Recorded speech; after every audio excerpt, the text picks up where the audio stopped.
It's the 89th minute of a tied match. A defender comes in with a sliding, studs-up tackle. The referee blows the whistle, reaches into his pocket, and pulls out a red card. Immediately, thousands of fans scream that the call is completely wrong. The assumption is usually that the official had a terrible angle on the play, or that they simply don't understand the rules. The reality is that this official is running side by side with some of the fastest human athletes on Earth. Elite players like Erling Haaland can hit sprint speeds of 22.5 miles per hour, and the referee is expected to keep up. While sprinting at that speed, their brain is simultaneously analyzing complex tactical formations, tracking off-ball movement, and applying the strict laws of the game to chaotic real-time collisions. Making an accurate, split-second call in those conditions requires extreme physical endurance, because the body has to keep the brain supplied with oxygen while under immense athletic duress. Over the course of a 90-minute game, a top-tier FIFA referee covers between 6 and 8 miles, but they don't get to cover that distance at a steady, predictable pace. The flow of a soccer match dictates that referees have to change their physical motor actions every 4 to 6 seconds. This chart maps 1,200 distinct movements per match, wildly oscillating from a walk to a sudden 30-meter sprint.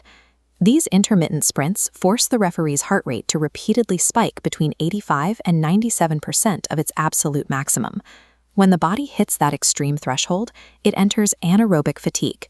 To keep the leg muscles firing, the body aggressively diverts oxygen away from other systems, leaving the brain severely taxed. That oxygen diversion directly impairs cognitive function.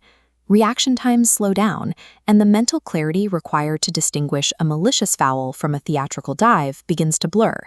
So when a controversial call happens late in the game, it is rarely a case of a referee forgetting the rules. It is a biological failure. Physical exhaustion successfully clouded their tactical judgment. To combat this cognitive decline, FIFA treats its officiating crews like a professional roster, supported by an army of sports scientists and physical trainers known as Team 1. In daily training camps, trainers use individualized GPS devices to monitor every official. They track sprint loads and manage physical strain to ensure the referees are perfectly peaked for match day. That physical tracking is paired with mandatory video analysis. Referees sit in classrooms studying the specific tactical shapes and set-piece routines of the teams they are about to govern, preloading their brains with spatial data. To guarantee they can access that data under pressure, FIFA had to rethink how they test fitness. They completely abandoned continuous endurance exams like the traditional Cooper test, because continuous running doesn't match the reality of the pitch. Instead, they introduced the repeated sprint ability test, 6 40-meter sprints, each under 6 seconds, with a 60-second walking rest in between. The RSA measures how efficiently the metabolism clears lactic acid from the muscles during these brief intervals. Passing these brutal intervals guarantees that a referee's cardiovascular system can still effectively deliver oxygen to the brain, even after their 30th sprint of a grueling match. On the pitch, the modern referee has to maintain the same baseline cardiovascular conditioning as the elite players they govern, like Lionel Messi. But there is a massive difference in how that endurance is spent. When a midfielder exhausts their oxygen supply, a manager can sub them off for fresh legs. The referee has to endure the entire match.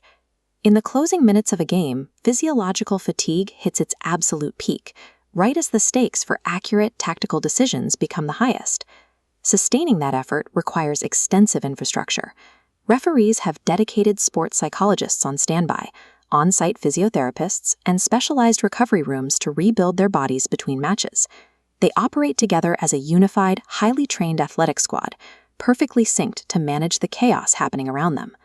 The next time a card comes out in the final seconds of a match, consider the physical stakes. Behind that decision is an elite athlete who has successfully fought off biological collapse to ensure the right call was made.